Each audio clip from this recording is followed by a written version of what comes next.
अस्सलामुअलैकुम, नमस्ते, सत श्री अकाल। उम्मीद करता हूँ ठीक होंगे, खुश होंगे। मैं तारिक नियाज़ी, मेरे साथ मौजूद हैं। अस्सलाम वालेकुम, नमस्ते, सत श्री अकाल। मैं हूँ सवेरा खान। तो चलते हैं वीडियो की तरफ, फिर करेंगे बहुत सारी बातें। सो लेट्स गो।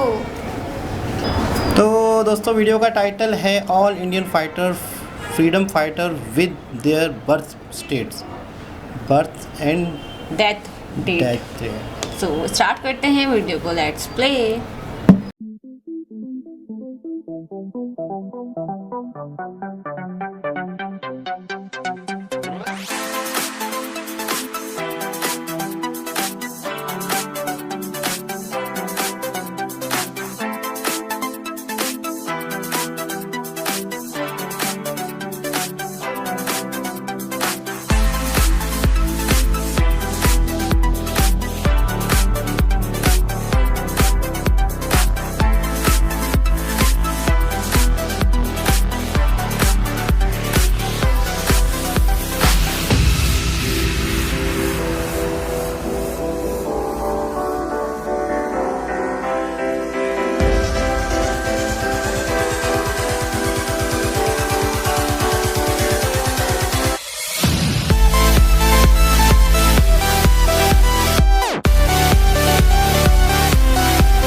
जी जनाब, ये थे आज़ादी के हीरोज़। अच्छा, मैं समझ रहा था कि जैसे 47 के टाइम के लोग होंगे जिन्होंने आज़ादी के लिए जद्दोजहद की, लेकिन ये 18वीं सदी में भी जो आज़ादी के हीरोज़ थे, मंगल पांडे हैं जैसे, और मतलब जितने भी अंग्रेज़ों के ख़िलाफ़ लड़े हैं, और टीपू भी थे मेरे ख्याल में शायद, काफ़ी लोग हैं। हाँ, तो सारों सबको ही मतलब एक केस में शामिल किया गया।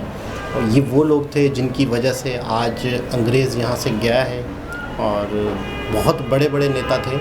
इसमें से कुछ को हम जानते हैं, लेकिन बहुत सारे जो हैं उनके बारे में भी बहुत सारी मूवीज़ होनी चाहिए, बहुत सारी बुक्स होंगी भी। सही, हिस्ट्री होनी चाहिए। मूवीज़ के बुक्स तो कौन पढ़ता है, मूवीज़ के थ्रू तो मालूम चलती है ना। अच्छा, ज़्यादातर जो है ना पहले बुक्स ही लिखी जाती हैं किसी के बारे में, बहुत सारी बुक्स आती हैं, फिर उस पर लोग सोचते हैं। अक्सर फिल्में जो हैं वो किताबों से इंस्पायर हैं। बुक्स होती है किसी के बारे में, फिर उसके बाद जो इसको कहते हैं उर्दू में तो कहते हैं स्वाने उम्री, यानी कि किसी की लाइफ के बारे में जो बुक्स होती है फिर उस पर फिल्में बनती हैं। बुक्स से बहुत कुछ लिया जाता है और बुक्स उन्हीं के बारे में। अब फिल्मी दौर तो अब है ना जैसे, तो उससे पहले किताब ही थी, लिखना ही होता था। तो अभी भी लोग किताबें ही पढ़ते हैं, बहुत कुछ पढ़ते हैं, सिर्फ किताबों से ही बहुत से लोग बहुत सारा ज्ञान हासिल करते हैं, लेकिन आज की जनरेशन किताबों से दूर हो गई है। ऐसा ही है। और कहते हैं किताब पढ़ने से, बुक्स पढ़ने से आपको जो कुछ मिलता है, जितनी नॉलेज मिलती है, और उसका मतलब कोई नेमो बदल ही नहीं है।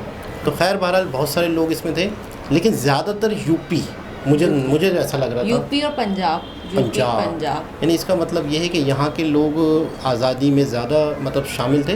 लेकिन जब हमने काफ़ी वीडियोस देखी तो ज़्यादातर जो तहरीक चल रही थी, या ज़्यादातर जो मार कुटाई हो रही थी, या ज़्यादातर दंगे हो रहे थे, या ज़्यादातर अंग्रेज़ों का भी जो एक अड्डा था वो कोलकाता था, बंगाल था। यानी जो एक्टिविटी, जैसे मिसाल के तौर पर अभी अगर कोई एक्टिविटी हो रही है पाकिस्तान में तो वो इस्लामाबाद है। सारे फैसले, सारे मामला, यानी कि वहीं पर हमारी जो आला जड़ है ना वो पाकिस्तान, हमारी जो एक क़यादत है, या हमारे जो लोग हैं बैठे हुए हैं जो मुल्क को चला रहे हैं, वो इस्लामाबाद है। तो इसी तरह उस टाइम पे जो अंग्रेज़ों का दौर था, अंग्रेज़ों के दौर में कलकत्ता ही दारुल खिलाफा था, यानी कैपिटल होता है ना किसी भी कंट्री का एक, तो कलकत्ता था। तो हाँ, तो उसके बाद इसका कोलकाता, पहले कलकत्ता नाम था, फिर कोलकाता हो गया। उस टाइम पे ये जगह ज़्यादा थी। लेकिन अब इस वीडियो से तो ऐसा लग रहा है कि सच साउथ इंडिया से भी थे लोग, क्या कहते हैं अपना, बंगाल से भी थे, यूपी से भी थे। लेकिन यूपी और पंजाब के ज़्यादा थे। यूपी के सबसे ज़्यादा, पंजाब के सबसे ज़्यादा। और पंजाब शुरू से ही मुझे लगता है कि शायद जैसे, अच्छा पंजाब में शायद पंजाब के लोग ज़्यादा थे, पंजाब ही के लोग अंग्रेज़ों की फ़ौज का भी बहुत बड़ा हिस्सा थे। यानी अंग्रेज़ों के साथ पंजाब जो थे वो जुड़े हुए वफ़ादार भी थे। यानी कि अगर अंग्रेज़ों की ताकतवर फ़ौज थी, अच्छा अंग्रेज़ों के दिमाग देखें आप, अंग्रेज़ों ने यहाँ पे हुकूमत की हमारे ही लोगों से। यानी अंग्रेज़ जो ऑफिसर थे वो थोड़ी लड़ते थे। हाँ बिल्कुल, अवाम को ही आर्मी में डाला हुआ था। पंजाब की एक रेजिमेंट थी, बहुत ताकतवर रेजिमेंट थी। तो मतलब अवाम को मारते थे, या अवाम ही कंपनी सरकार। एक शख्स का मैं जुमला सुना, मैंने वाकई हैरान हो गया कि हम इतने इलिटरेट थे, हिंदुस्तान में इतनी तालीम नहीं थी कि उन्हें पता ही नहीं था कि इसको ग़ुलामी कहते हैं। मतलब उन्हें ये भी नहीं पता था, शऊर भी नहीं था आवाम को कि यार ये बाहर से आया हुआ गोरा है, हम लोग यहीं के लोग हैं। उन्हें लगता था कि ऐसे ही तो दुनिया चलती है, ये अक्लमंद लोग ही गोरे, शऊर नहीं था ना, हम लोग एक गरीब कौम है, हम लोग एक ऐसी कीड़े मकोड़ों की तरह लोग हैं, और ये जो बाहर से आए हुए हैं ये पढ़ी लिखी कंपनी है। कंपनी कहते थे अंग्रेज़ों को, कंपनी कहते थे, कंपनी सरकार। तो कहते थे यही तो इस तरह करते हैं, यही तो हमें सिखाते हैं, समझाते हैं, हमें पैसे देते हैं, हमें नौकरियां देते हैं, यही तो दूसरों के मुल्क चलाते हैं। तो ऐसा कॉन्सेप्ट भी था कि मतलब जिसने शुरू में ही आँख खोली और ये देखा हो साला पीढ़ी दर पीढ़ी, तो उन्हें नॉर्मल लगता था। लेकिन फिर कुछ लोग उठे, उन्होंने एहसास दिलाया कि ऐसा नहीं होता, हम गुलामी कर। अच्छा पता किनको चला कि यार ये सब गलत हो रहा है? किसको? जो लोग मुल्क से बाहर जाके यूरोप में वकालत करके आए, जितने भी आज़ादी के हीरोज़ हैं उसमें ज़्यादातर वकील हैं। और वो वकालत की डिग्री, आप कायद-ए-आज़म के बारे में हम पढ़ते हैं, तो वकालत की डिग्री के लिए लंदन चले गए थे। गांधी जी भी वकालत, सरदार पटेल जी भी वकील, भीम मतलब कि अम्बेडकर साहब वो भी मतलब वकील। तो ज़्यादातर वकील थे, और उन्होंने बाहर की दुनिया देखी तो उन्हें होश आया, या पता चला कि यार ये तो हमारे साथ जुल्म हो रहा है, ये तो ज़्यादती हो रही है, तब जाके ये चीज़ें हुई। लेकिन भगत सिंह जो हैं, इनके बारे में यूँ समझ लो कि पाकिस्तान की सरज़मीन पे पैदा हुए हैं, लाहौर में करीब एक इनका घर है अभी भी। लेकिन हाँ, लेकिन अभी भी लोग आते हैं वहाँ पे, इनकी तस्वीरें लगी हुई हैं। लेकिन इनको कहते हैं कि पाकिस्तान की टेक्स्ट बुक से निकाल दिया गया। ये कहते हैं बहुत बड़ा हमारे साथ एक जुल्म है कि यार अगर वो सिर्फ सिख थे, आज हमारी किताबों में उनका नाम नहीं है। इंडिया में यूँ समझ लो कि उन पर कई फिल्में बन चुकी हैं, और हमारी ज़मीन पे उन्होंने बाकायदा, यार आप उनकी फ़िल्में देखोगे आप हैरान हो जाओगे। अजय देवगन की एक फ़िल्म बनी है भगत सिंह पे, आपकी आंखों से आंसू निकल आएंगे कि अंग्रेज़ों ने उन पर कितने जुल्म किए। और वो थोड़े से एग्रेशन वाले माइंड थे, यानी कि अगर अंग्रेज़ों ने हमारे किसी बंदे को मारा, हम भी उसके बंदे को मारेंगे। वो गांधी विचार से थोड़ा दूर थे। गांधी की सोच थी कि एक चमाट को चेहरे पे मारे तो दूसरा गाल आगे कर दो। तो ये कहते थे कि अगर एक कोई मारे तो उसको दो मारो। भगत सिंह की ये सोच थी। खैर बहरहाल बहुत अच्छा लगा, बहुत कुछ सीखने को मिला।